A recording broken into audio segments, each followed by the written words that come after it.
দর্শক, দ্বিতীয় দিনের মতো বাস ট্রেনের ঈদের অগ্রিম টিকিট বিক্রি চলছে। ট্রেনের টিকিট বিক্রি চলছে অনলাইনেও। এ বিষয়ে বিস্তারিত জানাতে রাজধানীর আরামবাগ বাস টার্মিনাল থেকে সরাসরি যুক্ত হচ্ছেন সহকর্মী ইদ্রিস আলম। ইদ্রিস, বাস ট্রেনের অগ্রিম টিকিট বিক্রি নিয়ে সর্বশেষ কি তথ্য আছে জানাবেন?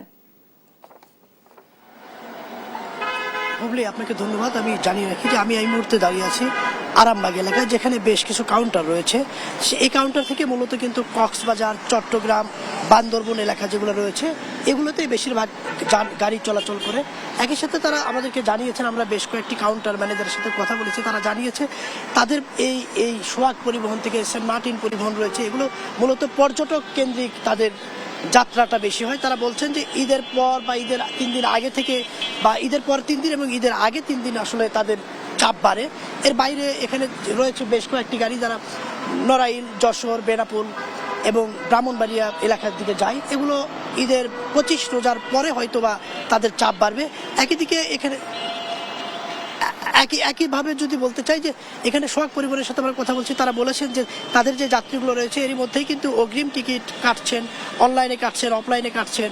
এর বাইরে যেগুলো পরিবহন রয়েছে তারা অপেক্ষা করছেন যে পর্যটক যারা আছে ঈদের সময় যারা কক্সবাজার, সেন্ট মার্টিন এসব এলাকায় যাবেন তাদেরকে মূলত টার্গেট করে তাদের এই ব্যবসা। তারা আমাদেরকে জানিয়েছেন যে এখনো পর্যন্ত তারা অগ্রিম টিকিটের কোনো সাড়া পাননি, শুধুমাত্র সোহাগ পরিবহন ছাড়া। বাকি যারা রয়েছে তারা পর্যটক এলাকা যেমন কক্সবাজার, চট্টগ্রাম, টেকনাফ, বান্দরবন যারা কিছু আছে তারা যাবে 25 রোজার পরে ঈদের ছুটিতে। আর এর বাইরে যারা রয়েছেন তারা ঈদের 2 দিন আগে বা 3 দিন আগে কিংবা ঈদের পরে যে এদের চাপ পড়বে পর্যটক এলাকাগুলোতে। তারা আমাদেরকে জানিয়েছেন যে এর মধ্যেই আর কি, যেমনটি বলছিলাম যে এই আরামবাগ এলাকায় যেগুলো গাড়ি রয়েছে আর কি, যে পরিবহন রয়েছে তারা মূলত পর্যটক কেন্দ্রিক বাস পরিবহন করে থাকে। আরামবাগ বাস টার্মিনাল থেকে এই ছিল সর্বশেষ অগ্রিম টিকিটের তথ্য। ইদ্রিস, আপনাকে ধন্যবাদ। দর্শক, ঈদের বাস ট্রেনের অগ্রিম টিকিট বিক্রি নিয়ে সর্বশেষ তথ্য জানাচ্ছিলেন আমাদের সহকর্মী ইদ্রিস।